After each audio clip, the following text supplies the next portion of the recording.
Master uncle नाप ले लीजिए, मुझे कहीं जाना है।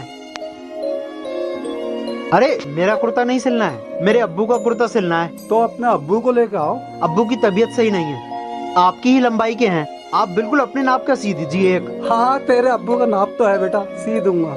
अंकल कुर्ता सिल गया? हाँ बेटा सिल गया। कुर्ता पजामा तो बहुत अच्छा सिला है। अंकल जरा ये कुर्ता पहन के दिखाना। अरे बेटा मैं क्यों पहन के दिखाऊं? अरे आप मुझे फिटिंग दिखा दो। देखो बेटा ठीक है। अंकल पॉकेट मत लगाना। टेलर अंकल, आप सबके कपड़े सिलते हैं, आपके कपड़े कौन सिलता है? मेरे कपड़े कौन सिएगा बेटा? ना मेरी बीवी है ना मेरे बच्चे हैं, कुछ लोगों के कपड़े सी के गुजारा कर लेता हूँ।